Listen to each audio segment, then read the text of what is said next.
something came out this weekend. I say television. I guess I don't know what else to really call it. It was on Netflix. But what was that, Aaron? What are we going to talk about? We are going to hit on the second season of Aziz Ansari's critically acclaimed Master of None. So we are going to do that. And there's an interesting wrinkle to this did you watch season 1? I have not watched season 1. Neither have I. No, I tried to watch the first episode of season 1. I was bored out of my mind. And I said, never going to watch it. So, sorry, Aziz. I watched the first episode and a half, maybe the first 2 full episodes. And it just wasn't my jam. Mm-hmm. I know Skylar was begging us to watch it at the time. It just wasn't for me. Right. So here's the thing about Skylar and television. He watches a lot of crap.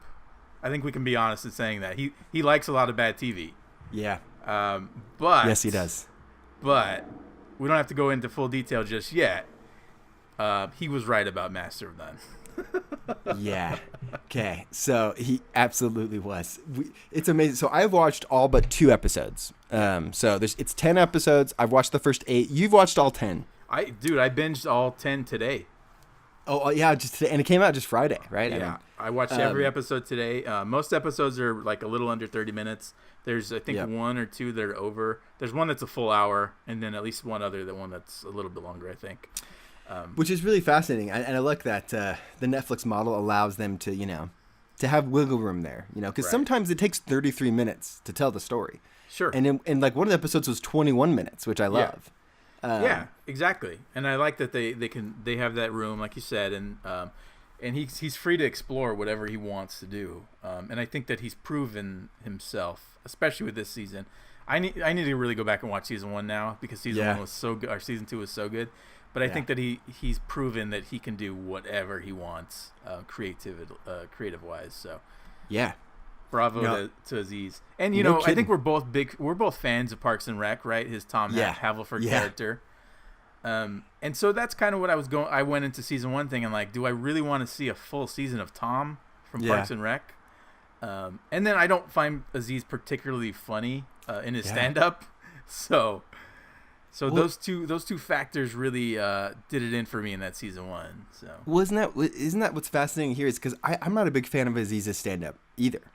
I think his stand-up monologue in SNL was very good, but that's the funniest his stand-up's ever been to me. And I've watched a couple of his specials. Yeah, and it's just not my type of comedy. It's just not not my cup of tea. Doesn't work for me either. No, it doesn't work for me either.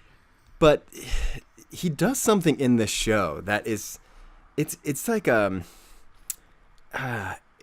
don't know how to put it. It's almost, I don't want to say like a delicacy, but it's almost like each episode is just this really, really fine piece of art. Or that sounds so pretentious to say, but like each episode does this amazing combination of being lighthearted and funny, but having this like really true, authentic message that kind of resonates. And being able to do that balance is so difficult. And I don't know if this is more Aziz or more Alan Yang, his co-showrunner. I don't know exactly who's responsible. Maybe it's a little bit of both. Obviously, Aziz is like the face of it.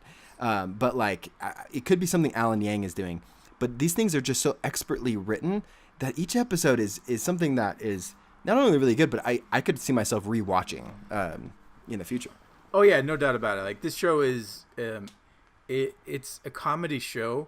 And make no mistake, there's a ton of funny moments. Like that's what I really appreciate about it. Yeah. Throughout the entire thing, there are very funny moments. But it is extremely complex, and that's what I think that I truly appreciated it for. It has depth, and I totally, like you said, I can see myself 100% going back and rewatching these episodes and looking for stuff that I missed the first time around. Because there's so many layers here, and there's really great writing, really great directing, and performances are strong. So I'd like to experience it again. So I mean, our recommendation here is to not just watch this, but binge this, and binge it, enjoy it, take it in. It's a really, really, like I'll put it this way: Netflix has been pumping out content just at this rapid rate. Oh yeah, and with varying levels of quality.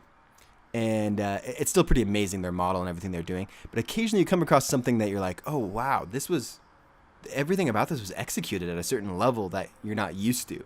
And that's kind of what's almost like startling about Master of None at first, is you're like, oh wow, this is like you had mentioned, incredibly thoughtful with a lot of depth. This wasn't something that was quickly just rammed through a writer's room. No, and yeah, I think that it deserves all the praise that it's going to get, and you can see in this show, you can see the seeds of what influenced him. Specifically, I'm talking about the series Louis C.K.'s FX original series.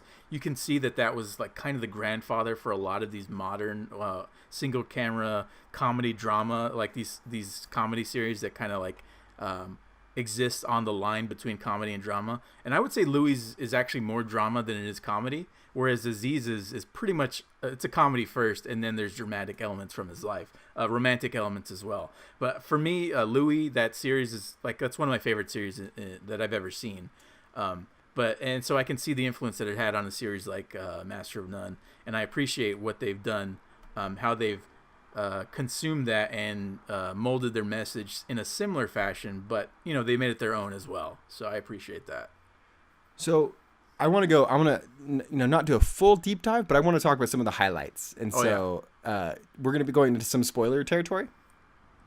I don't think, at least I'm not planning on talking anything that's like deeply spoiler. No, I don't think we need to. And so, I mean, if you're someone who really doesn't want to hear anything, I would understand. And now would probably be the time to tune out. But we'll just talk about some moments that we liked. It shouldn't really, again, this won't affect any like the character arcs or storylines or anything like that.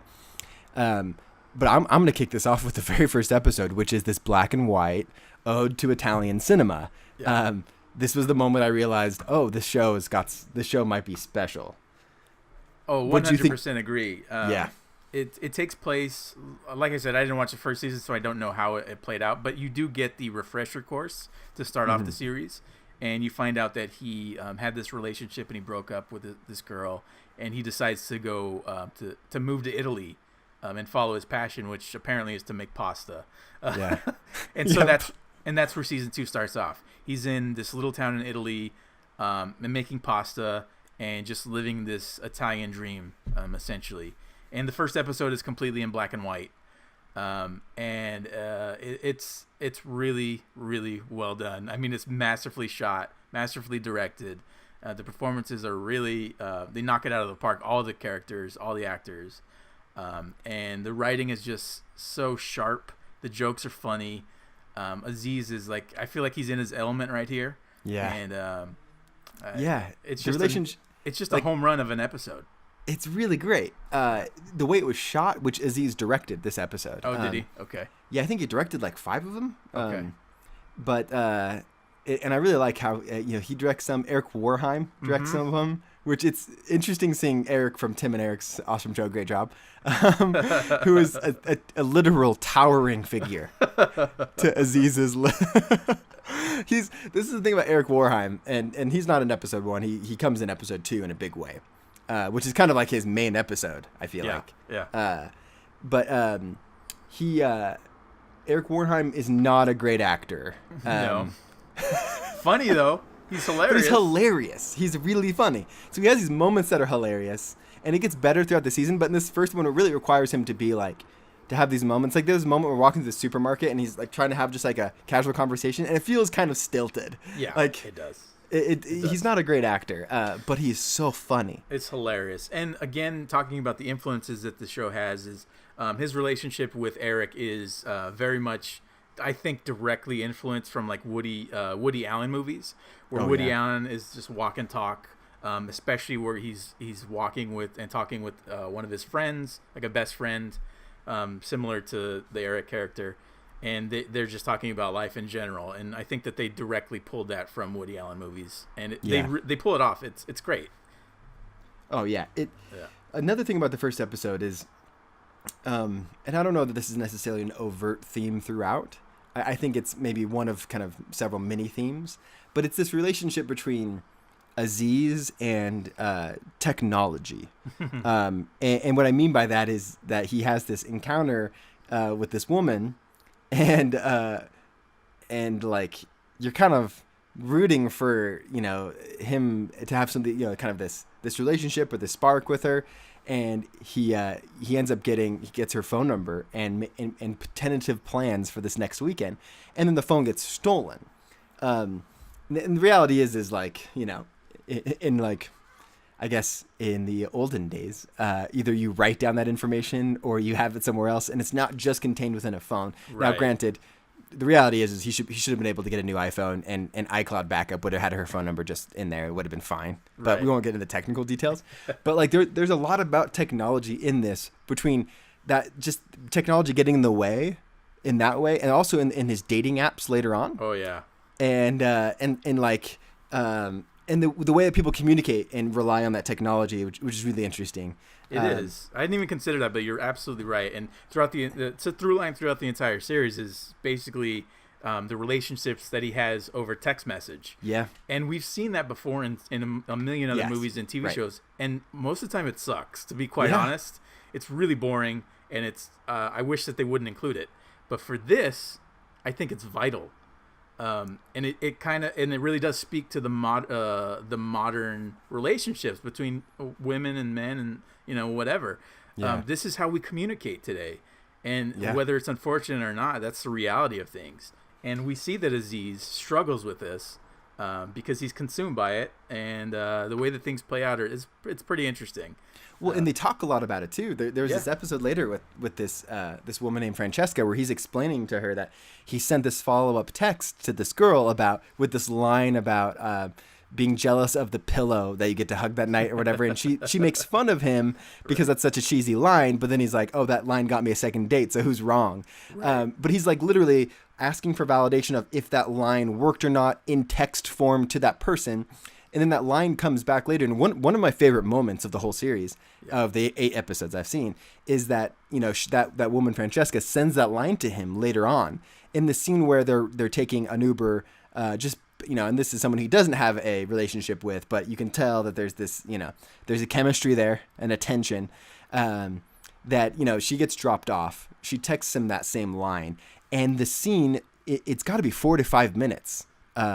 4 to 5 minutes of him, of real time Uber ride, where he's sitting there not saying a word, thinking about Francesca. She sends him that text. You see it and he looks at it and you know what it means. You know the moment of what's going on. And it you sit with him all the way until the Uber ride takes him home.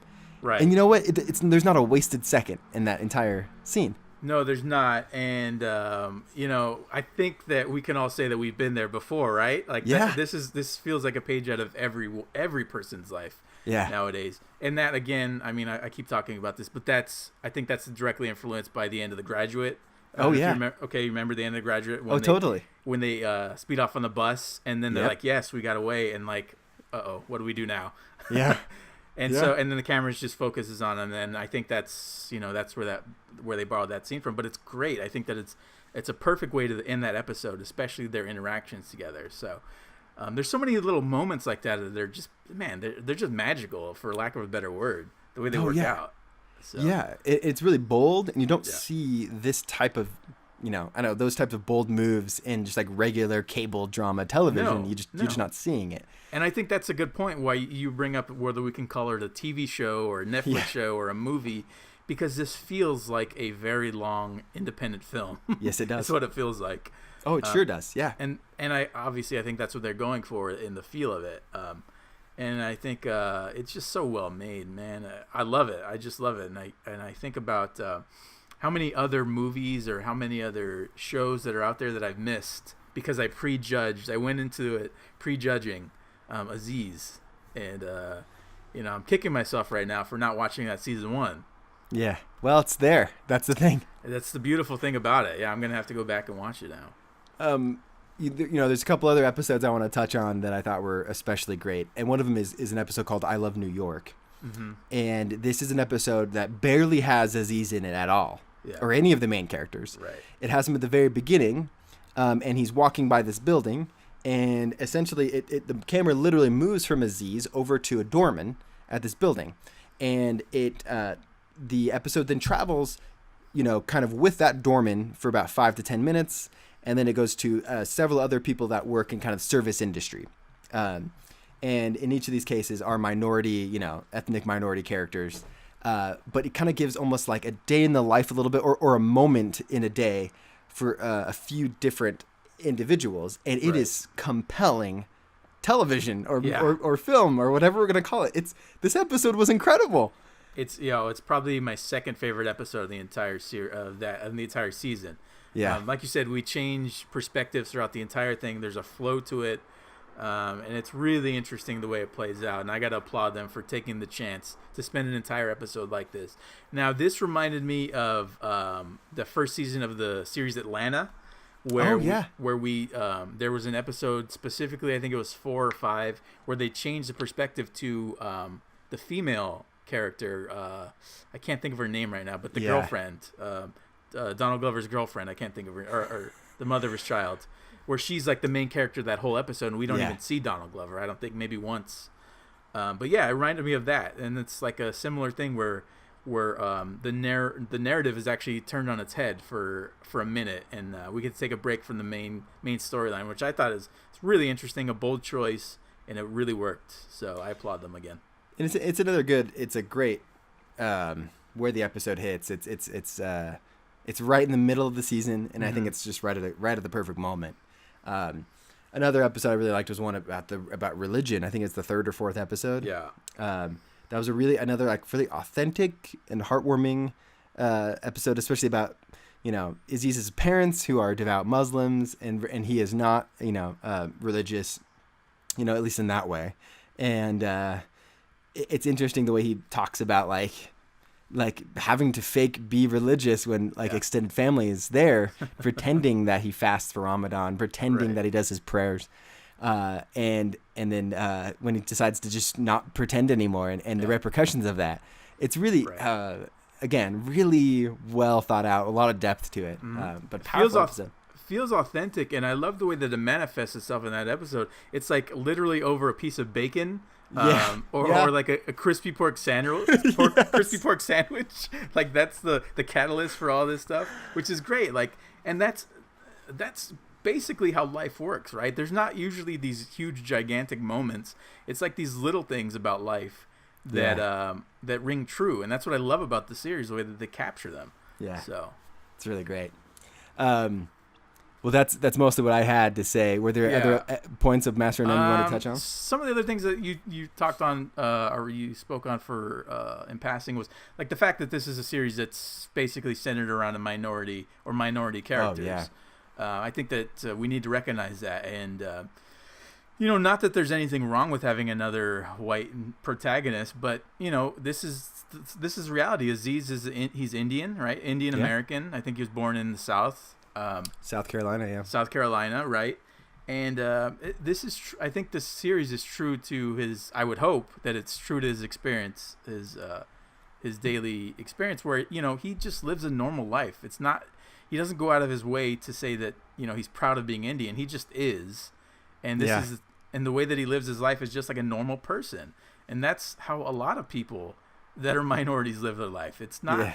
It's not a matter of waving a flag, although if you want to, that's fine. You can do that, but it's not a fact, or it's not a requirement that you have to tell white people they're wrong or whatever. It's Aziz just being Aziz, and that's one of the best things about this country is that you're free to live however you want to live, right?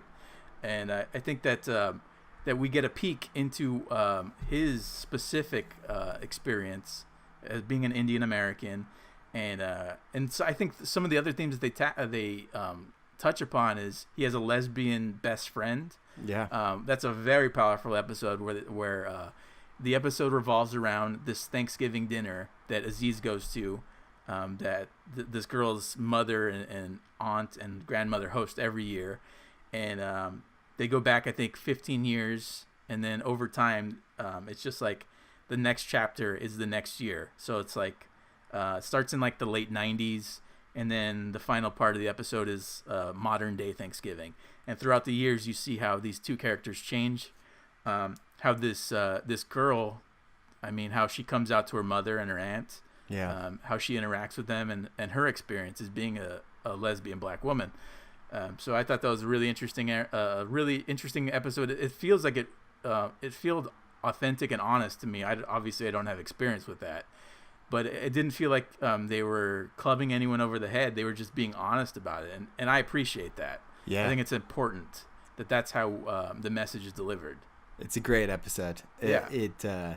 I also love how they touch on there's these cultural touchdowns Mm-hmm. through each of the Thanksgivings. And one of them in particular, they're talking about O.J. Simpson.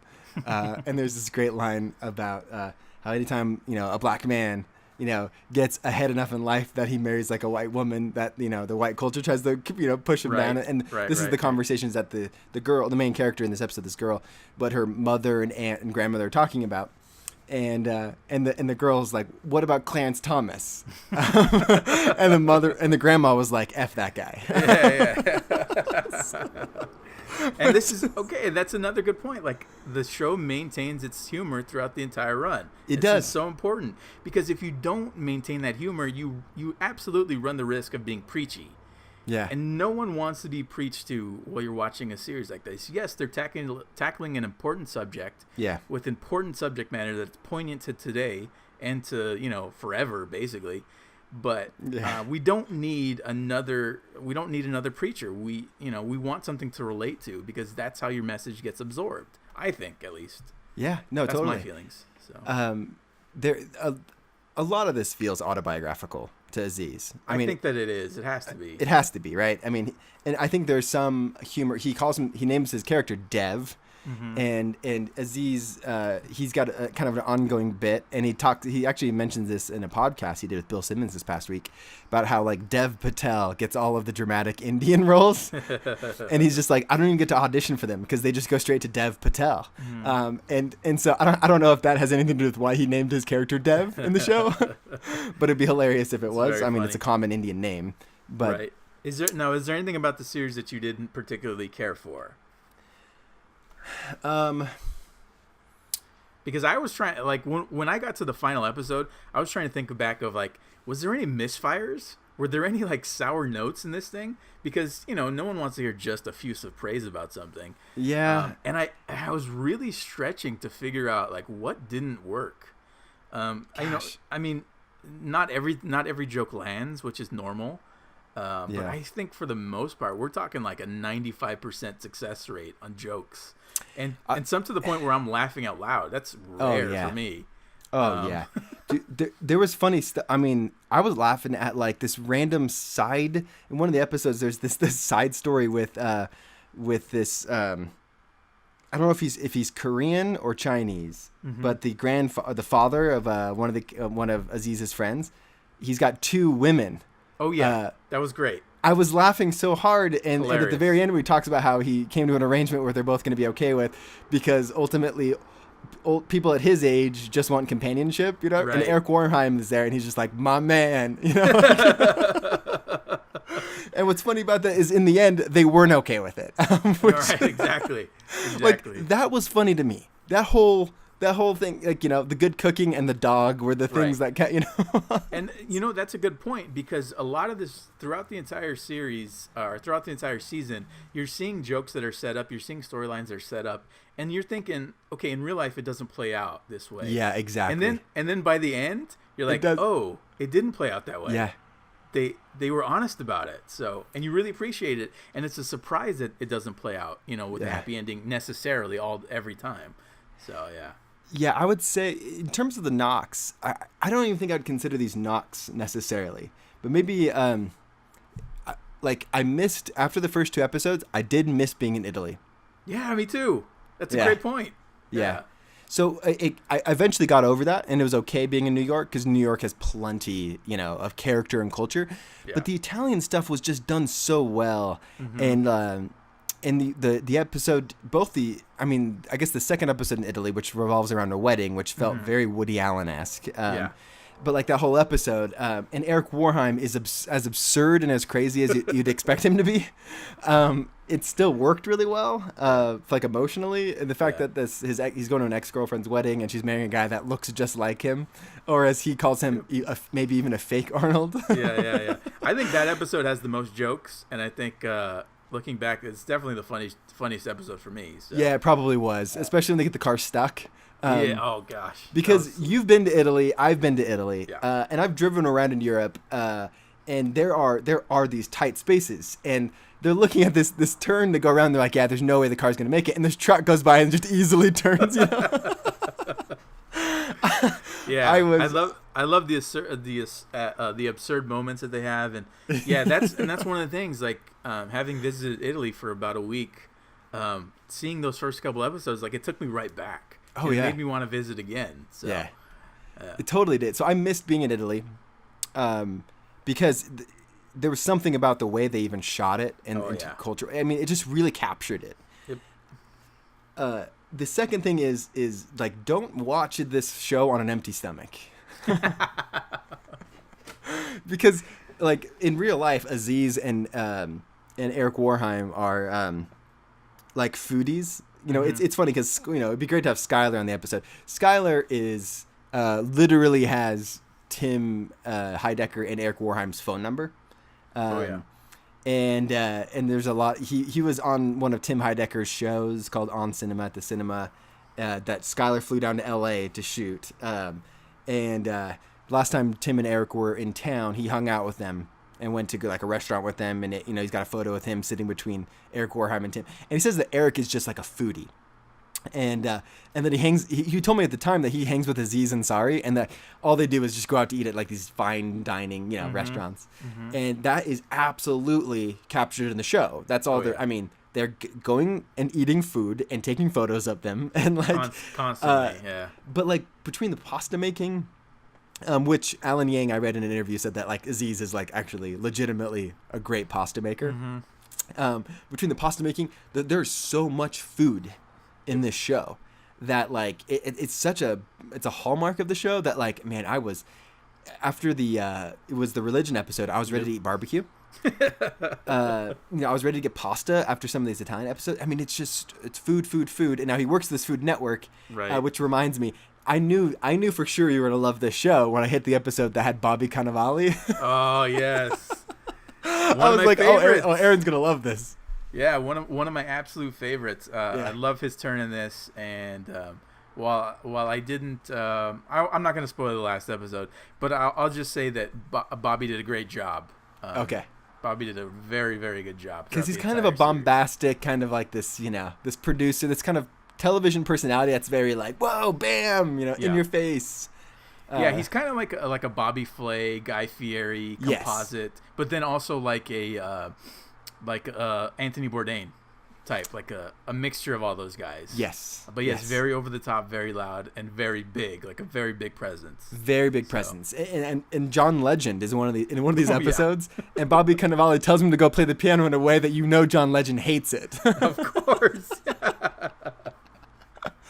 Oh, and then he boos him after the performance, which is perfect. So very, very fun. It was great having him there. I loved that he hosted a show called Clash of the Cupcakes, and that especially when he was on a date where that woman runs into like an old flame who is a war photographer for the New York Times, and then he was like, "Oh, I host a show called Clash of the Cupcakes. It's a different, you know, we're fighting a different kind of war." Yeah. Very funny, and that's a good point, because a lot of the relationship stuff in this series is incredibly funny, and it makes me so very happy that I was a married man before any of this Tinder stuff or any of this stuff came to be, because it seems so stressful to be honest. It does. So I was, you know, similarly married, you know, long before Tinder came to be, but like watching like the number of first dates that he goes on, and there are a couple people on my team at work that are big into Tinder, and both of them that have been in relationships, you know, from Tinder, they've had, you know, success with it, but they go on a ton of first dates, a ton of them, and you're basing it off of, you know, basically a match of a profile picture and a few photos and basic limited information, and then the chat begins from there, and it does, dude, it looks so stressful. Like, it doesn't seem fun. I'm sure it is. I'm sure it's fun in the beginning, but after a while, it's got to grate on you. Oh, it's got to. Well, there's the one episode where there's just a montage of so many these dates that he goes on with these women, and it's really fascinating to see like the successful versus the ones that are clearly unsuccessful, and how hilarious that is. It leads to one of the funnier moments for me, where a woman is on her phone and she apologizes that it's an emergency, but then he hears the sound of like the dating app. Yeah, the dating app, whatever they call it, the flipping through, or I don't know, I forgot what the term is, swiping. Yeah, it's the swiping sound. And he's like, wait, are you on the app? And she goes, yeah. And she explains, like, there's enough time in the evening that she might be able to get set up on another date that night. And he's like, what the heck? And she's kind of like unapologetic, you know? And then she asks his opinion about a guy, and he's like, he looks kind of dumbfounded, and he's like, all right, well, let's look at the photos. And then he begins wants to help her look at it. It's, it was a pretty funny moment. But yeah, very, very good use of phone technology, text messaging, and stuff. Because, like I've said, I mean, we all know that we've seen it in movie and TV before, and it usually sucks. It's like a waste. But I think that they captured it really well in this. And they captured it without having to do the text message on screen. Yep. Being written out. They actually show it on phone. Right. Both emails and text messages, and it's like to your point, really well done execution of implementing that technology without it seeming fake or overbearing. Really well done. So so I think it's safe to say that we both loved season 2 of Master of None. Yes, please check it out. Yeah, I was gonna say if you don't have Netflix, but you all do. So everyone has Netflix. If you don't, let me know. I'll add you on as a profile. Exactly. Look at that. We look out for our brave little people. Yeah, just hit me up on Tinder, and I'll add you to that profile. If you Swipe match right with Aaron on on Tinder. Well, we are at an hour. We did have news headlines we're going to go over, but I don't know that we have time. No, we can save them for the Patreon pod. We'll save them for the Patreon pod. I think that's a good way to go. So yeah, go see Master of None. We'll be talking Risk and some headlines. And yeah, Aaron, anything else on your end? No, I think we hit it all. I'll just say welcome back to California. And when's the move date? Do you have a move date? Dude, yeah, it's going to be like in 2 weeks. That's incredible. Yeah. Look, everything you're seeing in here needs to be packed up like right now. And it's not. It's not packed up. Yeah, you actually did. You actually unpacked a box to take that T-shirt out of. I'm going to have to repack that right after this and then put it on KSL. Unless someone subscribes to Patreon, and then I can give them this Pon de Baba oven mitt. I'm telling you guys, this thing is really terrific. I think this is worth the $3 a month. What you got to do is post a picture of that on our Twitter feed. All right, I'm going to do that. I'm going to post a picture of that on Twitter. I'm also going to make this my profile pic on Tinder. Very smart. Very smart. All right. Aaron, I appreciate your time, man. And yes, I'm glad you watched Master of None. I was hoping you would, and I'm glad we did this episode. So. Oh, yeah, definitely. And I apologize to Skylar. I was wrong. Yes, I apologize to Skylar. I was wrong as well. But I will never watch BoJack Horseman. Yes, that's literally a show that Skylar says is better than Breaking Bad. Unbelievable, unbelievable. Speaking of Breaking Bad, BoJack Horseman, come on. Quick plug though. Better Call Saul right now is peak Better Call Saul. To be honest, I haven't even started the season. I'm saving them up. So. Okay, it's a slow burn. It can be taxing at times, but right now it's paying off in a big way in season 3. So awesome. Well, that's it, folks. As we say, hold on to your butts.